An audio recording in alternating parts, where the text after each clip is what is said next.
Night flight from Frankfurt to Boston. Golden lights washing over business class.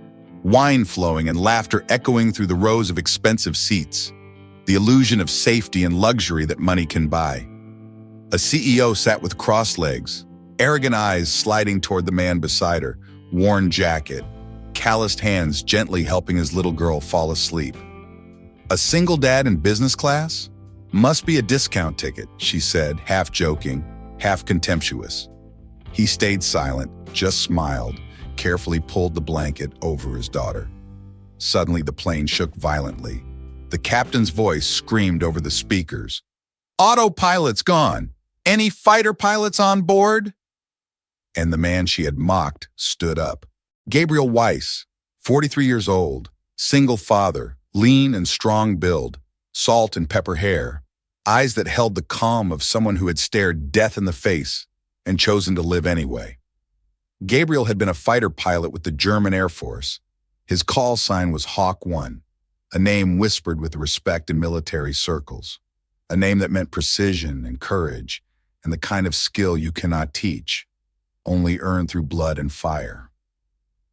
Then the accident happened, the one that killed his wife in a training exercise gone wrong, the one that shattered Gabriel's world and made him walk away from the sky he loved, from the cockpit that had been his second home, from everything that reminded him of her laugh echoing through the radio. He became an aviation maintenance engineer, safe work, ground work that let him be home every night for his daughter Clara, 9 years old, the only piece of his wife he had left, the only reason he got up every morning. He lived simply, every penny saved, every decision made with Clara in mind, never speaking about his past because the past was a closed door he could not open without bleeding. Today they were flying to America for an aviation expo Clara had been dreaming about for months, her eyes bright with excitement, her small hand gripping a notebook filled with drawings of planes. Across the aisle sat Helena Krauss, 36 years old, CEO of Krauss Dynamics, a woman who had built her empire through ruthlessness and brilliance. Designer clothes and perfect makeup and eyes like ice that assessed everyone and found them lacking. When she saw Gabriel in his worn leather jacket, faded jeans, scuffed boots, she smiled with mockery. "Are you sure you are in the right cabin?" she asked loudly enough for others to hear. "Or is this a promotional ticket?" Gabriel answered gently, no anger, no defensiveness. "No, I am just sitting next to my daughter." Helena turned to her assistant, whispered just loud enough to be heard. "People like that should not even be in business class." The assistant laughed, nervous and complicit. A flight attendant named Sarah, 31 years old, had been working international flights for 7 years, and she saw everything. The cruelty and the kindness, the masks people wore, and the truth underneath. Later, she would tell journalists what she witnessed. "That man," Sarah said, her voice soft with emotion, "he was insulted, humiliated in front of his child and everyone around him. But he did not react with anger. He did not defend himself. He just tucked his daughter in with such tenderness, such care. His eyes were so gentle it almost made me cry. I knew right then he was someone special, someone who had learned that pride matters less than love." Helena put in her expensive headphones, opened her laptop, dismissed Gabriel from her awareness like he was furniture, like he did not matter, like he was beneath her notice. She did not see the way Gabriel whispered to Clara, did not see the trust in the child's eyes, did not see the quiet strength in the way he settled into his seat, patient and calm, a man who had nothing to prove because he knew exactly who he was. But within 2 hours, the universe would humble Helena Krauss, would strip away her arrogance and show her that the most important people in the world are often the ones she overlooks, are often the ones wearing worn jackets and scuffed boots, are often the ones who stay silent because they do not need to announce their worth. They just live it. Helena Krauss, 36 years old, CEO, powerful, brilliant, lonely in ways she would never admit, carrying wounds she buried under designer suits and corporate achievements. She had built Krauss Dynamics from the ground up after her mother died, had proven herself in boardrooms full of men who doubted her, had earned respect through sheer force of will, but somewhere along the way she had forgotten how to be human, had traded warmth for armor, had chosen power over connection, because connection meant vulnerability and vulnerability meant pain. Halfway through the flight, the storm hit. Not the gentle turbulence that experienced travelers ignore, but real turbulence. Violent shaking that sent drink carts crashing and overhead bins popping open, the kind that makes even frequent flyers grip their armrests and pray. Helena tried to maintain her composure, tried to keep her Ice Queen mask in place, but her hands were shaking, her breathing shallow, memories flooding back of her mother's death in a plane crash when Helena was 12. The trauma she had never processed, just buried under ambition and work. Gabriel noticed immediately. Years of military training made him hyper-aware of stress and fear in others, made him able to read body language like a second language. He leaned toward her, his voice low and steady, cutting through her panic. "It is okay," he said. "The clouds are just testing the pilots. The plane can handle this. You are safe." Helena forced a bitter laugh.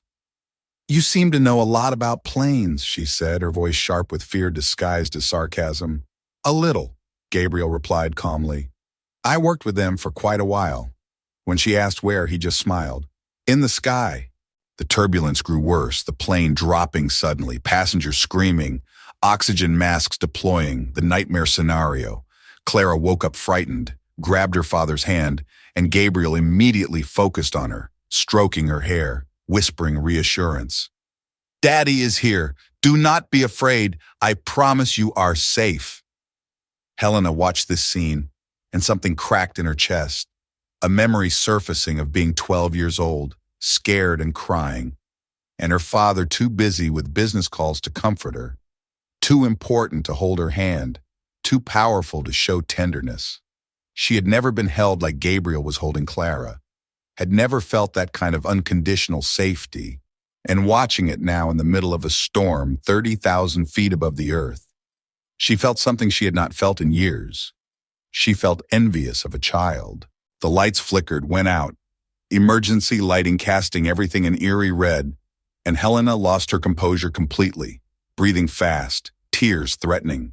Gabriel reached across the aisle, not touching her but close enough that she could feel his presence. "Look at me," he said firmly. "Breathe in slowly, count to 4, breathe out slowly, count to 4, stay with me, you are not alone." Helena looked into his eyes, saw absolute calm, saw someone who had faced worse than this and survived. And slowly her breathing steadied, her panic receding. "Why are you not afraid?"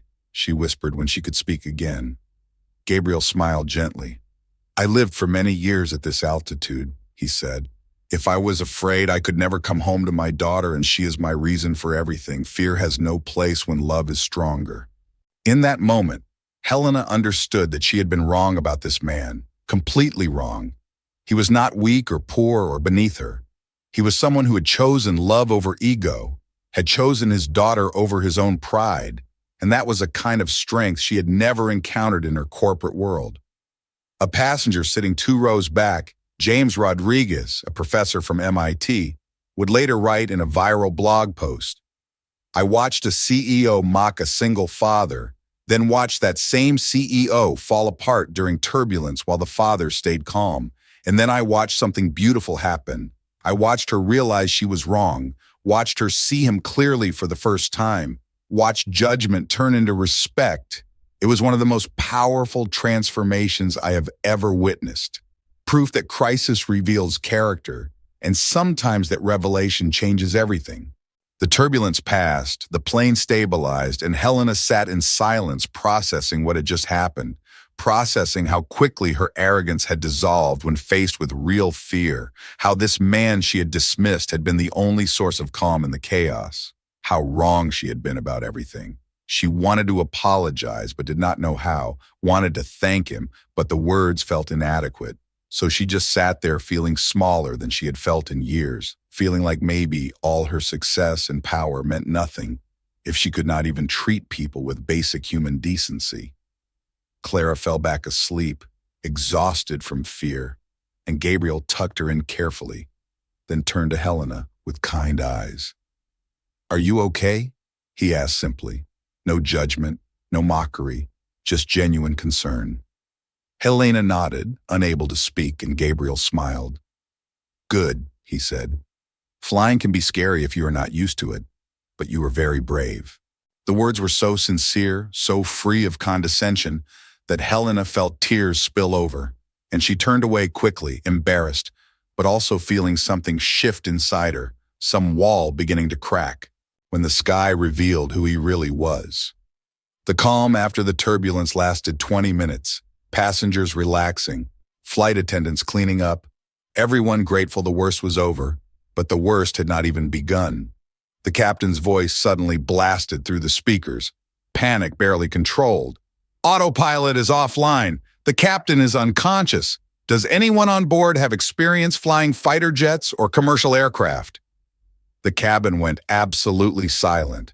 That terrible silence when everyone realizes simultaneously that they might die, that the plane is falling and no one knows how to save it. Helena went white, all the blood draining from her face. Clara woke up, clutching her father, trembling. Daddy, what is happening? Gabriel kissed his daughter's forehead, his voice utterly calm, even though his heart was racing. Daddy has to help them, sweetheart. Stay here with the flight attendant. I will be right back. I promise. He stood up, his voice carrying across the silent cabin. I flew Eurofighter Typhoons, combat certified. I can help. Every head turned, every eye on him. This man in the worn jacket, this single dad they had ignored, and the flight crew rushed him toward the cockpit. Helena sat frozen. A passenger next to her asked, Do you think he is telling the truth? She could only whisper, I do not know. I do not know anything anymore. But deep inside, something told her yes. This man who stayed calm in the storm. This man who comforted his daughter while everyone else panicked. This man was telling the truth, and their lives were in his hands. Inside the cockpit, chaos reigned. The captain slumped unconscious, the co-pilot barely keeping it together, his face slick with sweat, his hands shaking on controls that were not responding. Hydraulics are failing, the co-pilot gasped. We are losing altitude. I cannot hold her steady. Gabriel slid into the captain's seat, his hands moving with practiced confidence, flipping switches, checking instruments, his military training taking over like muscle memory. Stay calm, Gabriel commanded, his voice sharp and clear. We are going manual. I will take primary controls. You handle communications and backup systems. We can do this, but you have to trust me. The co-pilot looked at him, saw something in Gabriel's eyes that steadied him, nodded. Yes, sir. The plane shuddered violently, metal groaning, warning alarms screaming.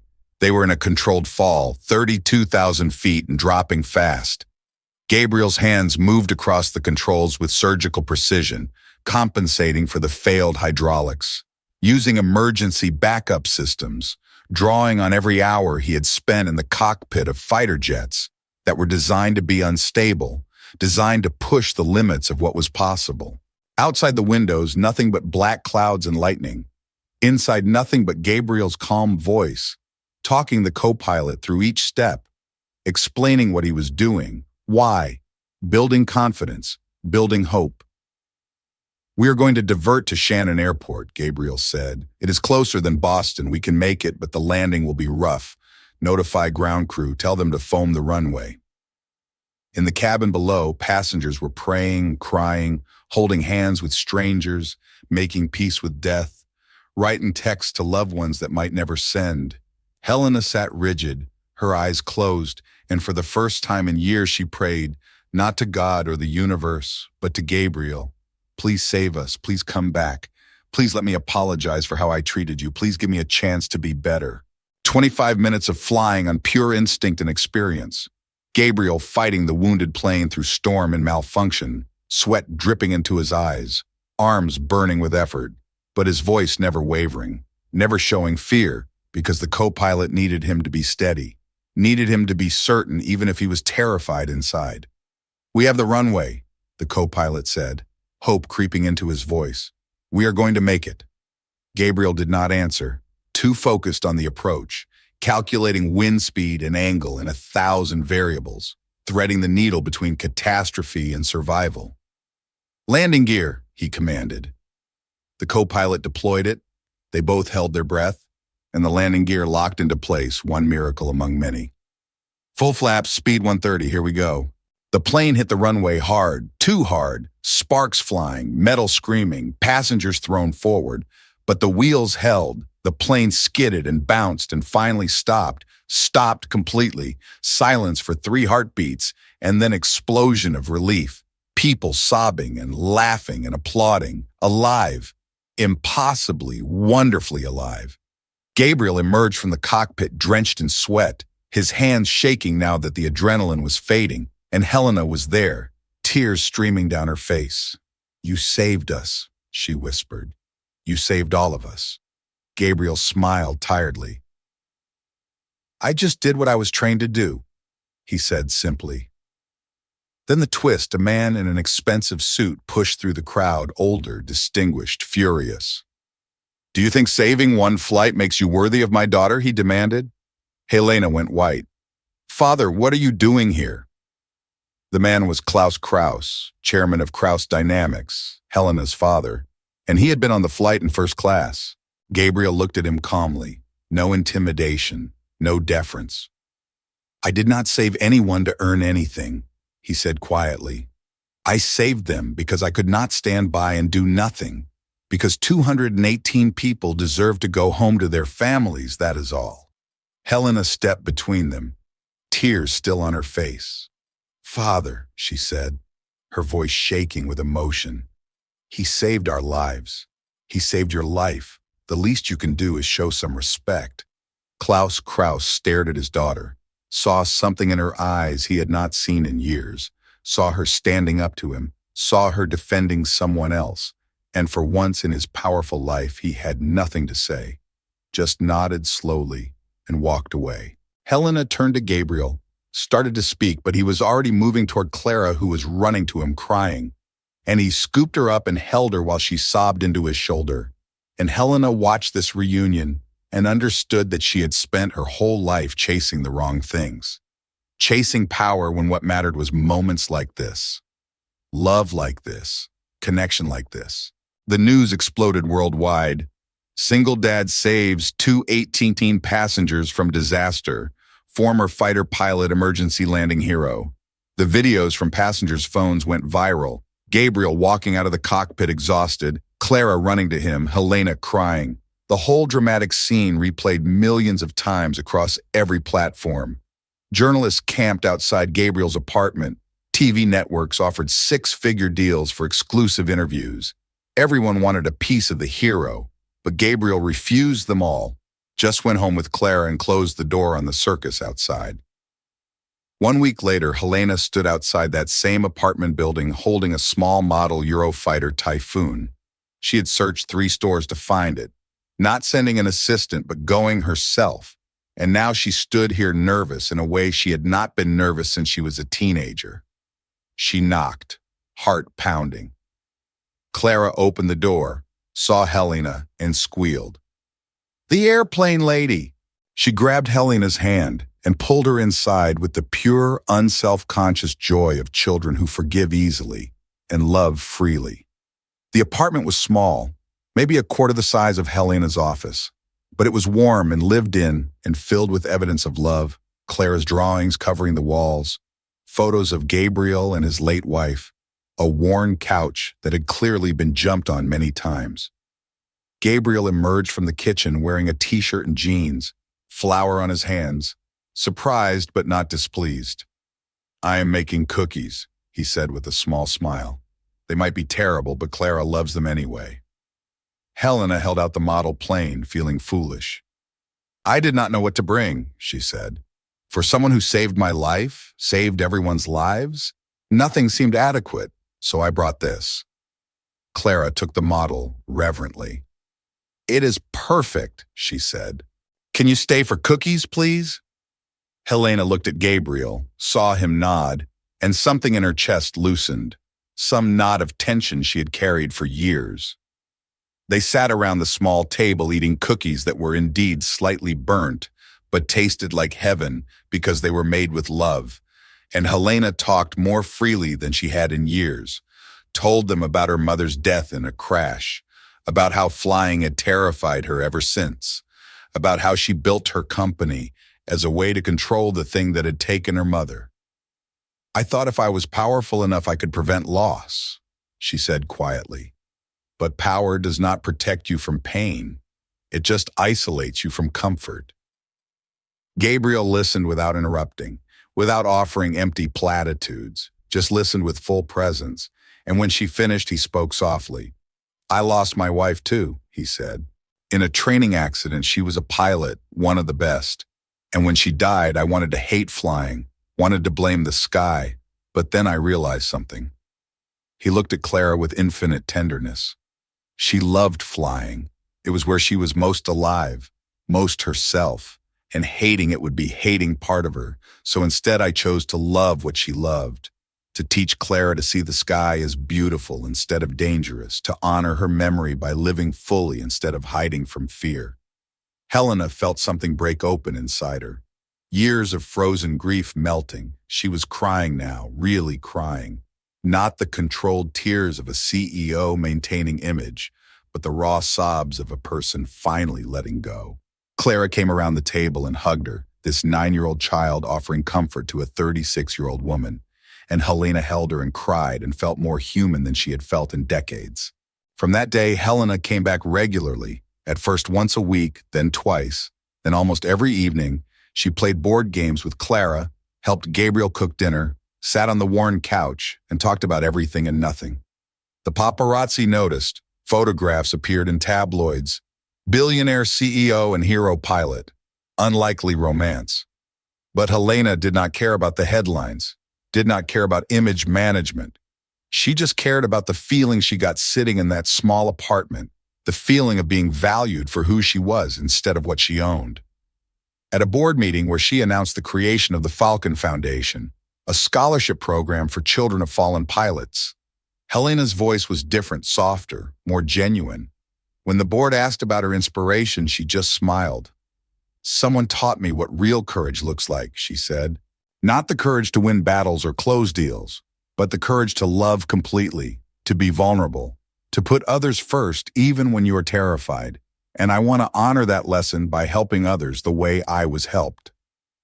A business journalist who had covered Helena for years wrote in Financial Times, "I have interviewed Helena Krauss a dozen times, watched her destroy competitors and dominate boardrooms, and I always saw a brilliant but cold woman. But today I saw something different. I saw warmth, humility, joy. She talked about a single father and his daughter with such tenderness, such respect, I barely recognized her. And I realized that success is not about how high you climb, but about whether you remember to look down and help others climb too. From today, I choose to look at others a little longer. I will live kindly." 1 year later, the Falcon Foundation held its inaugural ceremony. Scholarships awarded to 50 children of fallen pilots, a hangar full of people whose lives had been touched by tragedy and were now being given hope. And Helena stood at the podium in a simple blue dress, no power suit, no armor, just herself. "1 year ago," she said, her voice carrying across the crowd, "I mocked a man on an airplane because of how he looked, because I thought success meant designer clothes and business class tickets, because I had forgotten that the most important people are often the ones we overlook, the ones who stay quiet because they do not need to prove anything. They just are." She paused, looked directly at Gabriel, who sat in the front row with Clara. "That man saved my life twice," Helena continued. "Once by landing a plane that should have crashed, and once by teaching me what really matters, by showing me that strength is not about power or control. It is about love and sacrifice and choosing kindness, even when you are mocked. And I will spend the rest of my life trying to be worthy of that lesson." The applause was thunderous, but Gabriel did not stand, just smiled his quiet smile, the same smile he had given Helena when she first mocked him, patient and kind and completely secure in who he was. After the ceremony, Clara ran to Helena and hugged her. "Are you our family now?" she asked with the directness of children who see the truth clearly. "Can you stay with us forever?" Helena knelt down, took both of Clara's hands in hers, looked into those innocent, trusting eyes. If your father will have me, she whispered. If you both want me to stay, then yes, I would love to be your family. Clara turned to Gabriel with pleading eyes. Daddy, please say yes, please. I love her and she needs us and we need her. Gabriel walked over, pulled them both into a hug. These two people who had become his whole world. This brilliant, wounded woman and his brave daughter. Heroes need a place to land too, he said softly. And I think we have been waiting for you to come home. They stood there together while cameras flashed and people applauded. But none of that mattered. What mattered was the feeling of completeness, of broken pieces finally fitting together, of three people who had all lost someone finding each other and choosing to stay. That evening, they stood on the tarmac watching the sunset, a small plane taking off in the distance, climbing into the pink and orange sky, and Helena felt no fear, no panic, just awe at the beauty of flight. I used to be terrified of the sky, she said quietly. Now when I look up, I think of your mother, of my mother, of everyone we lost. And instead of seeing danger, I see freedom. I see where they were happiest. And I am grateful they taught us to love something bigger than ourselves. Gabriel put his arm around her shoulders, Clara between them holding both their hands. You are not flying alone anymore, he said. None of us are. We are a crew now, and crews take care of each other, keep each other safe, and most importantly, they stay together no matter how rough the turbulence gets. Helena leaned her head on his shoulder, felt peace settle over her like wings. Family is not about perfection or having everything figured out. It is about broken people finding each other in crisis and choosing to heal together, about looking past the worn jackets and scuffed boots to see the heroes underneath, about learning that real strength is gentle and real. Love is patient, and the most important things in life cannot be bought or controlled, only given and received with open hands and open hearts. If you believe that healing stories like this deserve to be told, leave a comment and subscribe to Single Dad Stories. We tell stories that should not be forgotten.